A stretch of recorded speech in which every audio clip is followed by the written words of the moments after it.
ये कहानी है हरियाणा की बेटी मनीषा की, एक मासूम लड़की जो रोजाना बच्चों को पढ़ाने जाती थी, लेकिन एक दिन वह घर से निकली और कभी वापस नहीं लौटी।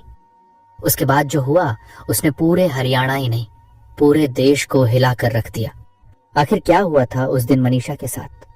आइए इस दर्दनाक कहानी को शुरू से आखिर तक जानते हैं। आज इस वीडियो को मनीषा की न्याय के लिए पूरा जरूर देखें और ज्यादा से ज्यादा शेयर कीजिए। आज की जो सच्ची घटना मैं आपको सुनाने जा रहा हूँ वो हरियाणा प्रदेश के जिला भिवानी की है। भिवानी जिले में एक गांव पड़ता है, दाढ़ी लक्ष्मण। यहीं की रहने वाली एक लड़की थी जिसका नाम था मनीषा। उम्र होगी तकरीबन 19-20 साल। बड़ी ही सीधी सादी, अपने घर वालों की लाडली और पूरे गांव की पहचान। अभी कुछ ही दिन पहले मनीषा ने अपने करियर की तरफ पहला कदम बढ़ाया था। पास ही एक जगह है सिंघानी, वहां पर एक प्ले स्कूल है। उसी स्कूल में उसने टीचर की नौकरी ज्वाइन की थी। रोज सुबह ठीक 8 बजे घर से निकलती और स्कूल में पूरे मन से बच्चों को पढ़ाती, उनका ध्यान रखती और शाम को समय से घर वापस आ जाती। लेकिन 11 अगस्त 2025 का दिन अलग था। उस दिन सुबह रोज की तरह स्कूल गई, सब कुछ सामान्य था, मगर लगभग सुबह 11:23 पर उसने अपने पिता संजय को फोन किया। बोली, पापा आज थोड़ा देर हो जाएगी, मुझे BSSC नर्सिंग का फॉर्म लेना है और भरना है, आप टेंशन मत लेना। पिता ने भी प्यार से जवाब दिया, कोई बात नहीं बेटा, आराम से आ जाना, कोई दिक्कत नहीं है। ये बातचीत यहीं खत्म हो जाती है। संजय को जरा भी अंदाजा नहीं था कि ये उनकी बेटी की उनसे आखिरी लंबी बातचीत साबित हो सकती है। कुछ देर बाद मनीषा को एक और फोन आता है। फिर वह घर पर दोबारा फोन लगाती है। इस बार फोन उसकी मौसी उठाती है। मौसी पूछती है, क्या हुआ बेटा? मनीषा कहती है, मौसी जी मैंने एक सूट ऑनलाइन ऑर्डर किया था, डिलीवरी वाला कभी भी आ सकता है, आप उसे ले लेना। मौसी थोड़ी व्यस्त थी, बोली, अरे बेटा हम तो अभी काम में लगे हैं, घर पर हैं भी नहीं। तू ऐसा करो, अपने दादा का नाम बता देना, डिलीवरी वाला आकर सीधे दादाजी को दे देगा। ठीक है मौसी जी, मनीषा मुस्कुराकर कहती है और फोन रख देती है। उसके बाद वह फिर से अपने स्कूल के कामों में लग जाती है, बच्चों को पढ़ाने लग जाती है। जैसे ही दोपहर के 2 बजते हैं, रोज की तरह विद्यालय की छुट्टी होती है। स्कूल की वैन बाहर खड़ी थी। ड्राइवर से वो लड़की कहती है, भैया मुझे ना बस यही पास में ही जाना है। करीब 500 से 700 मीटर की दूरी पर एक आइडियल कॉलेज है, वहां से मुझे BSSC नर्सिंग का फॉर्म लेना है, आप घर चले जाओ, मैं अपना काम करके आती हूँ। उसने कहा, ठीक है बहन जी, और फिर वो गाड़ी लेकर चला जाता है। फिर धीरे धीरे समय बीतता है और शाम हो जाता है। शाम के करीब 6:26 का समय था।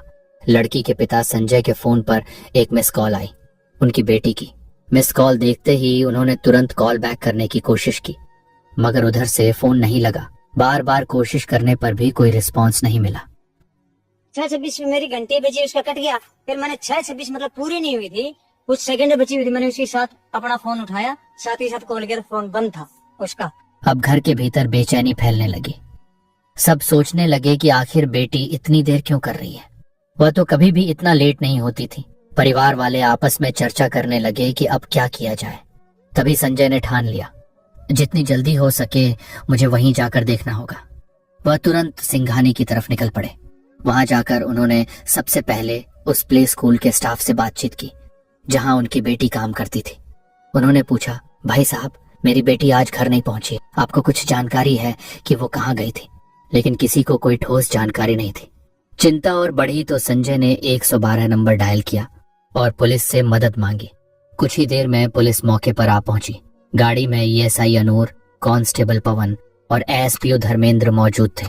अब उम्मीद थी कि पुलिस गंभीरता से तलाशी शुरू करेगी, लेकिन उनके रवैये ने संजय का दिल तोड़ दिया। बातचीत में उन्होंने बेहद गैर जिम्मेदाराना और शर्मनाक बातें कही। तुम्हारी लड़की भाग भूग गई होगी, आ जाएगी। जब संजय ने ये बातें सुनी तो वह बहुत गुस्से में आ गया। भाग भुग्गी होगी, आ जाएगी 1-2 दिन के अंदर, 2-4 दिन के अंदर आ जाएगी, बोला क्यों घबरा रहा है? ये बात होकर के फिर मैं उसको बोला भी हूँ, सर मगर ये तो कोई बात नहीं है, इस काम के लिए नहीं आए आप यहाँ पे, जिस काम के लिए आए ना वो काम करो यहाँ पर। उसने तुरंत रिएक्ट किया, लेकिन उसके रिएक्शन के बाद भी जहां जहां पुलिस को तलाश करनी थी, जितनी ईमानदारी और शिद्दत से काम करना चाहिए था, वहां उन्होंने वैसा नहीं किया। उन्होंने बस थोड़ी बहुत औपचारिकताएं निभाई।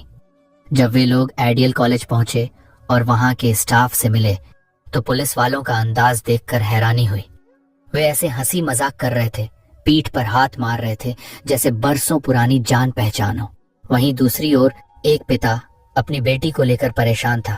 पुलिस वाला उनके साथ कोई बातचीत की है, बोले जी ठीक है कोई नहीं फिर मिलेंगे। हम वहाँ आगे हाँ ऐसे कंधे पे हाथ उठ मार के बोले जी कोई नहीं पापा फिर मिलते हैं जी, घर बैठ के मिलेंगे आपसे।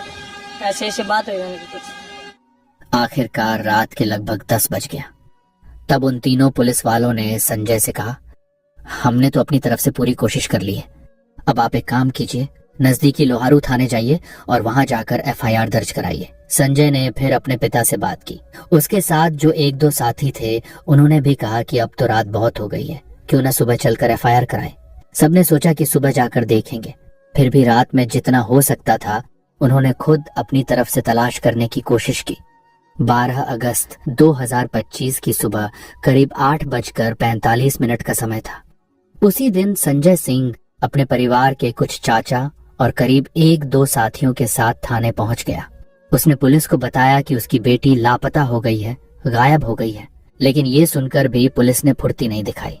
सुबह से शाम हो गई, कब पूरा दिन निकल गया और कब रात के 7 बज गए किसी को पता ही नहीं चला। संजय को बस थाने में इधर उधर चक्कर कटवाए जाते रहे।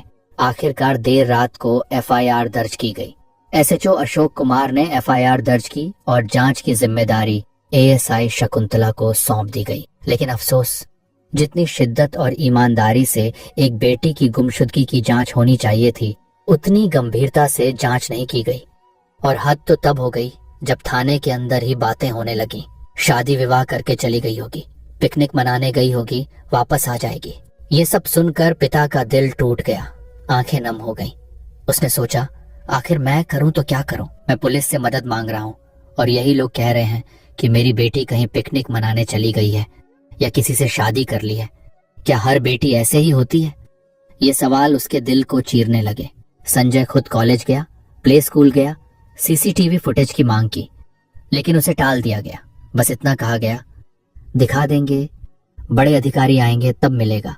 इस तरह की बातें सुनकर वो और निराश हो गया, लेकिन उसने हिम्मत नहीं छोड़ी। 13 अगस्त 2025 की सुबह की बात है। वो फिर विद्यालय की ओर गया, ये जानने के लिए कि कहीं सीसीटीवी फुटेज में उसकी बेटी दिखे तो सही। इसी बीच पुलिस चाहती तो उसकी बेटी का सीडीआर निकलवा सकती थी, लोकेशन ट्रेस कर सकती थी, लेकिन पुलिस ने मामले को गंभीरता से नहीं लिया। इसी दिन 13 अगस्त 2025 को लोहारू थाना क्षेत्र के गांव सिंघानी की नहर के पास एक बॉडी बरामद हुई। गांव वालों ने तुरंत पुलिस को सूचना दी।